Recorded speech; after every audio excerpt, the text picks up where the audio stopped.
بسم اللہ الرحمن الرحیم۔ آج کی ویڈیو میں ہم سورہ واقعہ کی آیات 71 سے 75 کی تلاوت اور ان کا خلاصہ سنیں گے۔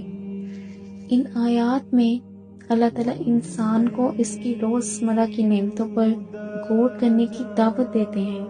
فرمایا جاتا ہے، کیا تم نے غور کیا کہ جو آگ تم جلاتے ہو، کیا تم نے اس کے درخت پیدا کیے یا ہم نے؟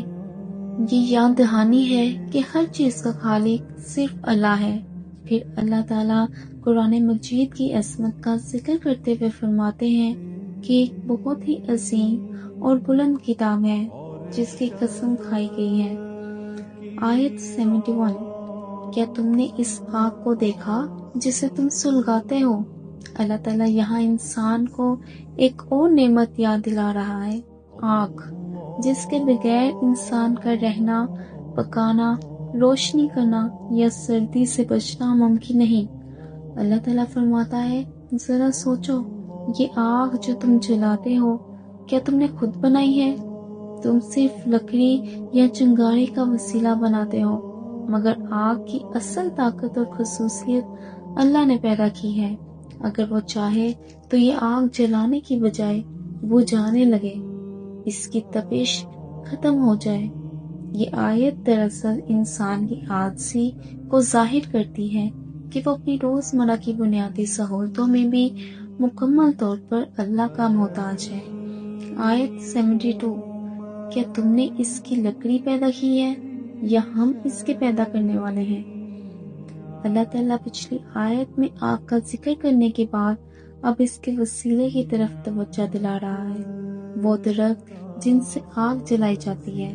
تم آگ جلاتے ہو، لیکن کیا وہ درخت تم نے پیدا کیے؟ تم صرف لکڑی کاٹتے ہو، مگر زمین میں درخت اگانے والا، ان میں آگ جلنے کی صلاحیت رکھنے والا تو اللہ ہے۔ کچھ درخت سبز ہیں، پانی سے بھرے ہوئے، مگر جب اللہ چاہے تو انہی میں سے آگ پیدا ہوتی ہے۔ یہ اللہ کی قدرت کی حیرت انگیز نشانی ہے۔ یہ آیت انسان کو غرور سے نکال کر شکر کے مقام پر لے جاتی ہے۔ اللہ کہہ رہا ہے، تم صرف استعمال کرنے والے ہو، پیدا کرنے والے نہیں۔ آیت 73، ہم نے اس آگ کو یاد دہانی اور حاجت مندوں کے لیے فائدے کا ذریعہ بنایا ہے۔ اللہ تعالیٰ فرما رہا ہے کہ آگ صرف دنیاوی فائدے کے لیے نہیں، بلکہ ایک نصیحت اور یاد دہانی بھی ہے۔ جب انسان دنیا کی آگ کو محسوس کرتا ہے تو اسے سوچنا چاہیے کہ آخرت کی آگ اس سے کتنی زیادہ ہے۔ ہم اس سے کھانا پکاتے ہیں، گرمی حاصل کرتے ہیں، روشنی پاتے ہیں، یہ سب اللہ کی رحمت ہے۔ یہ آیت ہمیں دو پہلو دکھاتی ہے، ایک طرف رحمت، دنیا میں فائدہ، دوسری طرف تنبیہ، آخرت کی یاد۔ آیت 74، بس اپنے عظیم رب کے نام کی تسبیح کرو۔ یہ آیت گویا پچھلی تمام باتوں کا نتیجہ اور خلاصہ ہے۔ اللہ تعالیٰ نے انسان کو زمین، پانی، کھیتی، آگ، سب نعمتوں کی یاد دہانی کروائی اور آخر میں فرمایا، اب جب تم نے یہ سب دیکھ لیا تو اپنے رب کی تسبیح کرو، اس کی بڑائی بیان کرو۔ ان نعمتوں کو دیکھ کر غفلت میں نہ پڑو، بلکہ شکر اور تسبیح میں لگ جاؤ، کیونکہ ان سب نعمتوں کے پیچھے ایک ہی طاقت ہے، اللہ۔ یہ آیت ایمان کو عمل میں بدلنے کا پیغام دیتی ہے، سوچنے کا نہیں، جھکنے کا وقت ہے۔ آیت 75، بس نہیں، میں قسم کھاتا ہوں ستاروں کی اترنے یا ڈھلنے کی جگہوں کی۔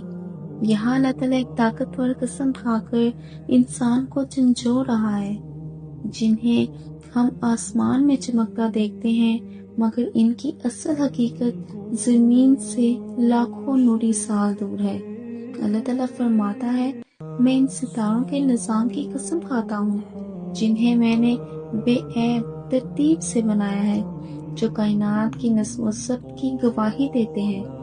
یہ دراصل قرآن کی عظمت اور سچائی کی قسم ہے کہ جیسے ستاروں کا نظام اللہ کی قدرت کی نشانی ہے، ویسے ہی قرآن بھی ہدایت کا روشن ستارہ ہے جو انسان کو اندھیروں سے نکالتا ہے۔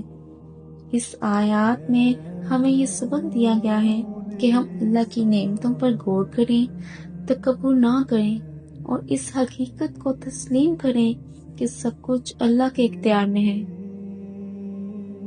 قرآن کریم کی قسم کھا کر اللہ تعالیٰ نے ہمیں سمجھایا ہے کہ یہ کوئی عام کتاب نہیں بلکہ ہدایت، علم اور سچائی کا خزانہ ہے، لہٰذا ہمیں چاہیے کہ اس کتاب کی قدر کریں، اسے سمجھیں اور اپنی زندگی کا رہنما بنائیں۔